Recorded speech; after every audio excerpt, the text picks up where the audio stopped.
لنگر کرانے والوں، آئیے سب سے پہلے ہم اور آپ مل کر جناب احمد مجتبیٰ محمد مصطفیٰ صلی اللہ علیہ وسلم کی بارگاہ میں درود پاک کا نذرانہ پیش کریں۔ پڑھیں بآباد بلند اللہم محمد صلی اللہ علیہ وسلم نحن عباد محمد صلی اللہ علیہ وسلم صلاۃ و سلام علیک یا رسول اللہ صلی اللہ تعالی علیہ وآلہ وسلم۔ ہنسی آتی ہے مجھے حسرت انسان پر، ہنسی آتی ہے مجھے حسرت انسان پر، گناہ تو کرتا ہے خود اور لعنت بھیجتا ہے شیطان۔ حضرات محترم، اس شعر کی تفسیر بیان کرنے سے پہلے اور قرآن کریم کی جس آیت کریمہ کو میں نے اپنا موضوع سخن بنایا ہے اس پر روشنی ڈالنے سے قبل ایک بات میں آپ کے پلے باندھوں۔ دیکھیں، ہمیشہ یاد رکھیں کہ یہ جو محفلیں سجائی جا رہی ہیں وہ کس کے نام پر سج رہی ہیں، ہے نا؟ اہل بیت اطہار، بالخصوص امام حسین رضی اللہ تعالیٰ سج رہی ہے ان کے نام پر۔ تو یاد رکھیں، جب اللہ حوالوں کے نام پر محفلوں کا انعقاد کیا جاتا ہے، جب اولیاء کے نام پر کوئی اجلاس رکھے جاتے ہیں، جب بزرگان دین کے نام پر جلسے رکھے جاتے ہیں، وہاں صرف آپ کی تعداد نہیں ہوتی کہ صرف انسان ہی اس کو نہیں سنتے ہیں، بلکہ جس کے نام کا وہ جلسہ ہو رہا ہوتا ہے وہ بھی وہاں تشریف لاتے ہیں کہ یہ امام حسین کے نام کا جلسہ ہے، تو ضرور امام حسین بھی تشریف لائے ہوں گے، تو وہ بھی دیکھیں گے کہ آپ لوگ میں سے کتنا میری محفل میں کون باادب ہو کر بیٹھا ہے اور کون بے ادب ہو کر، بے شک بے شک، ہے نا؟ امام حسین دیکھ رہے ہوں گے کون میری محفل میں با ادب ہو کر کے بیٹھا ہے اور کون بے ادب ہو کر کے بیٹھا ہے۔ یاد رکھیں، اگر اجلاس میں جائیں گے با ادب ہو کر بیٹھیں گے تو اللہ رب العزت آپ کا نام اس فہرست میں لکھے گا جس فہرست میں نیک لوگوں کے نام رکھے ہیں۔ اگر آپ بے ادب ہو جائیں گے تو آپ کا نام اس فہرست میں رکھے گا جس فہرست میں ابلیس کا نام رکھا ہے، کیونکہ ابلیس کے پاس علم تو بہت تھا، کیول ادب سے محروم تھا، اس لیے جنت سے بے دخل کر دیا گیا۔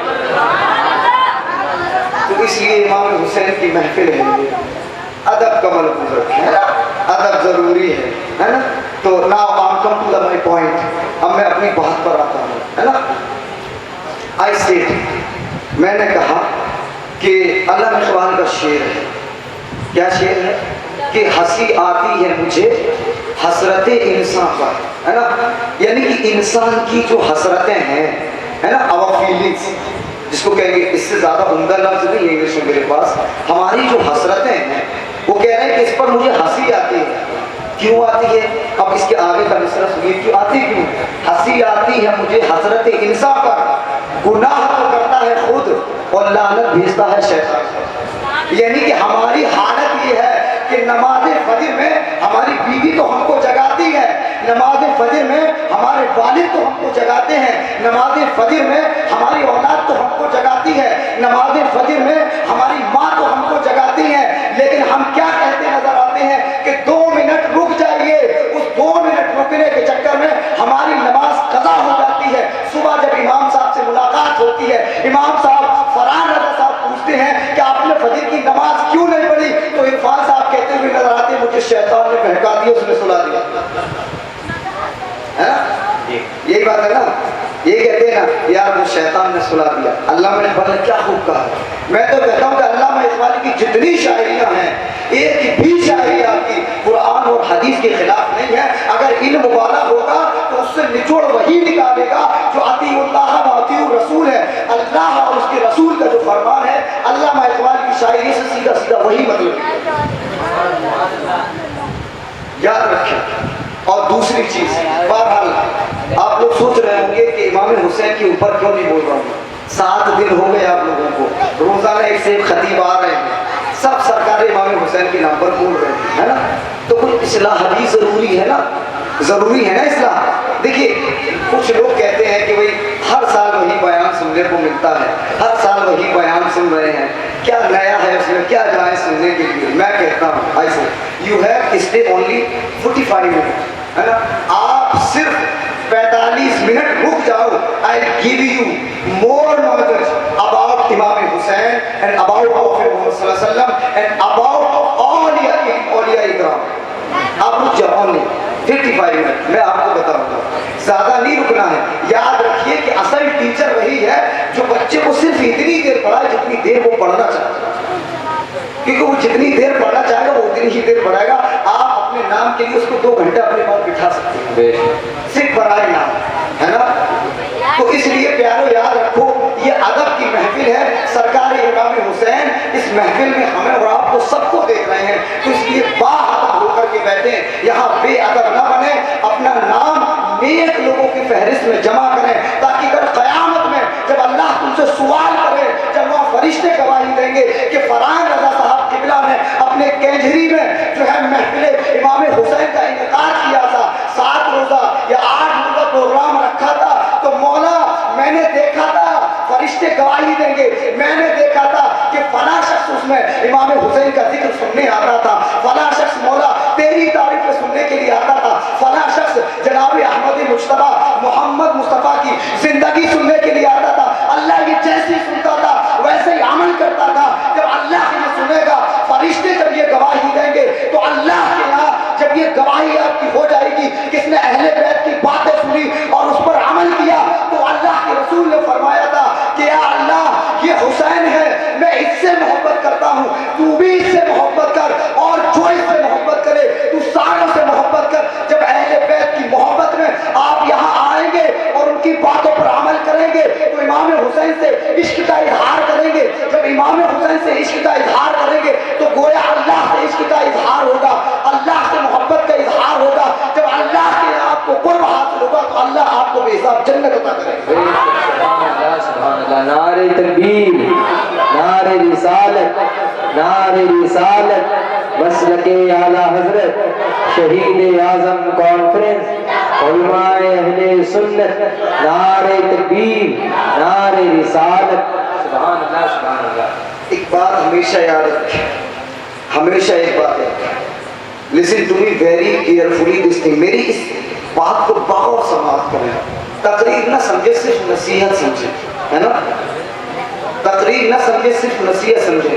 اور ایک بات اور ذمہ دار لیں, تقریر کا معنی کیا ہوتا ہے, what the meaning of تقریر, کیا مطلب ہوتا ہے. تقریر لفظ ہے اردو کا, کس کا لفظ ہے, اردو کا, جس کا سیدھا معنی یہ ہوتا ہے سمجھانا, ہے نا, نکالیں گے سمجھانا. اس کو انگریزی میں اسپیچ کہتے ہیں اور عربی میں کہتے ہیں خطبہ. کیا کہتے ہیں, خطبہ. تو تقریر کا معنی ہوتا ہے سمجھانا. تو جو بات سمجھ میں نہ آئے, ٹھیک ہے, اتنا چلایا جائے کہ مائیں ٹوٹ جائے, ہے نا, تو وہ تقریر نہیں ہے, پھر وہ تو ممبر رسول کی بےعزتی ہے. کیونکہ یہ وہ ممبر ہے جہاں رسول اللہ صلی اللہ علیہ وسلم کھڑے ہوا کرتے تھے اور عوام الناس سے خطاب کر دیا کرتے تھے, اور آپ کا خطاب ایسا ہوتا تھا کہ سعد بن ابی وقاص رضی اللہ تعالیٰ عنہ, یا حضرت عمر ہو, یا ابو بکر ہو, یا عثمان ہو, یا مولا علی مشکل کشا کرم اللہ وجہہ الکریم ہو, جو ایک بار سنتے تھے تو دل میں ایسا نقش ہو جاتا تھا کہ دوبارہ پوچھنے کی توفیق نہیں ہوتی. تو اس لیے یہ اسٹیج ہے. جب اسٹیج والوں کو اتنا خوف ہے اللہ کا, تو آپ کو کتنا ہونا چاہیے. یاد رکھیں کیا قرآن میں کیا کہا ہے کہ بے شک جو جانتے ہیں اور جو نہیں جانتے ہیں وہ برابر نہیں ہے. اس سے مراد کیا ہے, کہا کہ جو علم والے ہیں اور جو بھی علم لوگ ہیں, جو غیر عالم ہیں وہ برابر نہیں ہے. اور دوسری کا قرآن کا مفہوم کیا ہے کہ بے شک جو جانتے ہیں وہ زیادہ رکھتے ہیں, یعنی کہ جو علم والے ہیں وہ مجھ سے زیادہ رکھتے ہیں. تو حضرات محترم, یہ ادب کی محفل ہے, یہاں ادب کو ملحوظ رکھیں, ہے نا, ادب کریں, با ادب بنے, بے ادبی نہ کریں کسی چیز کی, تاکہ کل قیامت میں آپ کی پکڑ ہو, ہے نا. ان چیزوں کو یاد رکھیں. اب جناب امام حسین رضی اللہ تعالیٰ عنہ کے نام پر آپ نے یہ محفل منعقد کی نا, اس محفل کو منعقد کیا نا, تو اب بسا اوقات کیا ہے کہ ہمارے یہاں نام تو ہوتا ہے دین کا, ہے نا. اچھا ایک بات اس سے پہلے میں آپ کو بتا دوں, بڑی ذمہ داری سے سنیے گا, شاید آپ کو کسی نے بتائی ہو یہ پہلے یا نہ بتائی ہو, میں اپنا فرض ادا کر دیتا ہوں, بڑی غور سے سنیے گا. ایک بات, امام حسین نے کربلا کے میدان میں خود کو شہید کیوں کروایا اور اپنے خاندان کو کیوں شہید کروایا, پورے گھر کی قربانی کیوں دی, ہے نا. ایگزیکٹلی کوئی اس کا پن پوائنٹ کرے, کیا ہے, کیوں دی, وجہ کیا تھی. بارہا علماء سے آپ نے پورا واقعہ سنا ہوگا کربلا کا, کہ گردن دے دی اور سارے بچوں کو جو ہے ذبح کروا دیا اور جو ہے بھائیوں کے بیٹوں کو قربان کر دیا، وجہ کیا تھی؟ کیوں دیا تھا؟ اس کی وجہ یہ تھی کہ یزید لعین جو تھا وہ چاہتا یہ تھا کہ وہ جو شراب پیتا ہے، وہ جو جوا کھیلتا ہے، وہ جو زنا کاری کرتا ہے، وہ جو بندر نچاتا ہے، وہ جو بانسری بجاتا ہے، وہ جتنے حرام کام ہیں وہ کرنے کے بعد امام حسین سے بیعت مانگ رہا تھا. اور اس کی سیدھی دلیل یہ تھی کہ اگر امام حسین اس وقت بیعت کر لیتے تو دین کے اندر یہ ساری حرام چیزیں پیوست ہو جاتی اور آج ہمارے دین کے اندر اتنی ملاوٹ ہوتی کہ ہمارے پاس اصل دین نہ رہتا. تو امام حسین نے اپنے پورے گھرانے کو صرف اس لیے ذبح کیا کہ رسول اللہ جیسا دین دے کر گئے تھے، حسین کو ویسا دین رکھنا ہے چاہے اس کے لیے پورے گھرانے کو کٹانا پڑے. سبحان اللہ. تو اس دین کو بالکل پیور رکھنے کے لیے جیسا مصطفیٰ کریم دے کے گئے تھے ویسا ہی رہے، چاہے حسین کا سر ہی کیوں نہ چلا جائے. اب میں آ جاتی ہوں، میرا مطلب کیا ہے نا، میرا مطلب کیا ہے، اس کو میں نے کیوں پن کیا. وہ اس لیے پوائنٹ کو اس کو اٹھایا ہے کہ آج ہم امام حسین کے نام پر تمام اجلاس کرتے ہیں، تعزیے بھی نکالتے ہوں گے، غالباً نکالتے ہیں نا، تعزیے بھی نکالتے ہوں گے. تو اس میں آپ یہ دیکھیے کہ امام حسین نے اپنا سر دیا تھا، چیزوں سے دین کو بچانے کے لیے پورے گھرانے کی قربانی دے دی. اسی لیے آپ کو چاہیے کہ آپ کے جتنی بھی دینی مجالس ہوں اور جتنے بھی تعزیے نکلیں تو اس میں ہمیشہ یاد رکھیے کوئی کام ایسا نہ کریں کہ جس میں امام حسین نے جس بات کے لیے قربانی دی اس بات اس میں ضائع ہوتی ہوئی نظر آئے، ہے نا. کیونکہ شرابی تھا نا یزید، تو آپ نے کہا شراب اس میں ملوث نہ ہو جائے. اس لیے میں ایک بات بتاؤ، امام حسین اس وقت اگر یزید کی بیعت کر لیتے تھے، مطلب فور ایگزامپل سپوز کر لیجیے کہ اگر اس کی بیعت کر لیتے تو کیا ہوتا؟ کل کو یہ ہوتا کہ کل کو لوگ کھڑے ہوتے ممبروں پر اور امام بن جاتے اور وہ کہتے کہ میں امامت کروں گا، بھلے وہ شرابی ہوتا. جب لوگ ان سے کہتے کہ قرآن میں تو لکھا ہوا ہے کہ شراب حرام ہے، حدیث پاک اس کو موجود ہے، تو اس کو کیا دلیل ہے کہ اگر ایسی بات ہوتی تو امام حسین ایک ایسے شخص کو امام کیوں مانتے، ایک ایسے شخص کے ہاتھ میں ہاتھ کیوں دیتے جو شرابی تھا، ہے نا. تو ان کا بیعت کرنا قیامت تک کے لیے دین میں اتنی تبدیلیاں لاتا کہ امامت میں وہ لوگ کھڑے ہوتے، دینی رہنما ایسے لوگ بنتے جن کی زندگیاں شرابوں میں گزری ہوتی، جن کی زندگیاں زنوں میں گزری ہوتی. تو اس لیے امام حسین نے قیامت تک کے لیے اپنے گھرانے کو کٹانا منظور سمجھا، لیکن انہوں نے یہ نہ سمجھا کہ نانا کے دین میں، نانا کی شریعت میں ذرا سی تبدیلی نہ ہونے پائے. سبحان اللہ سبحان اللہ. ہمارے اور آپ کے لیے کس کے لیے کٹایا سر؟ کس کے لیے کٹایا؟ بھائی کوئی اور فرشتوں کے لیے کٹایا؟ کس کے لیے کٹایا؟ ہمارے لیے کٹایا نا، تاکہ آنے والی جو نسل ہے، جو پوری امت مسلمہ ہے، اس تک دین اتنا ہی پیور پہنچے جتنا پیور رسول اللہ صلی اللہ علیہ وسلم لے کے آئے تھے. جب حسین جو رضی اللہ تعالیٰ عنہ نے دین کو پیور کرنے کے لیے اپنے گھر والوں کا اور خود کا سر کٹا دیا، تو اس دین کو پیور کرنے کے لیے، پیور رکھنے کے لیے کیا ہم ذرا سی اپنی عادتوں پر لگام نہیں لگا سکتے ہیں؟ کیا ہم تعزیے میں جس وقت چلیں تو کیا شراب کو نہیں چھوڑ سکتے ہیں؟ جس وقت ہم تعزیے میں چلیں تو سینے کوٹنا کیوں نہیں چھوڑ سکتے؟ جس وقت ہم تعزیوں میں چلیں تو ڈھول بجانا ہم کیوں نہیں چھوڑ سکتے؟ ہو سکتا ہے جب حسین سر دے سکتے ہیں تو خود کو حسینی کہنے والے ان ساری چیزوں کو، ڈھول ہو، شراب ہو، ان کو بند کر سکتے ہیں اور خالص تعزیہ لے جا سکتے ہیں نا. دیکھیے یاد رکھیے، کسی کے دماغ میں کچھ چل رہا ہے، کسی کے دماغ میں کچھ چل رہا ہے. میرے بھی دماغ میں بہت کچھ چل رہا ہے اور بہت کچھ سوچ کے میں بہت تھوڑا بول رہا ہوں، ہے نا؟ ایسی بات ہے نا، میں بہت تھوڑا بول رہا ہوں، بہت کچھ سوچ کے بہت تھوڑا بول رہا ہوں. یاد رکھیے بچہ جو ہے نا وہ چھوٹے سے بڑا ہوتا ہے، 18 سال کا خون پیدا ہوتا ہے نا. اور جب کسی معاشرے کو سدھارا جاتا ہے تو دھیرے دھیرے تبدیلی ہوتی ہے. ابھی میں اس کرسی پر بیٹھا ہوں نا، ابھی مجھ پر کوئی بندہ آئے اور سیدھا اٹھا کے مجھے کھڑا کر دے، چلیے اٹھ جائیے یہاں سے، تو مجھے انسلٹ ہوگا نا، ہے نا. آئے سلیب میں اس کو تھپڑ مار دوں گا تھپڑ، اور اس سے پوچھوں گا ہاؤ ڈے، تمہاری ہمت کیسے ہوئی مجھے اٹھانے کی، ہے نا. اور وہی اگر مفتی صاحب قبلہ آئیں، میرے استاد محترم حضور مفتی انفاس الحسن صاحب قبلہ ڈیرہ پور شریف کی ہے، اور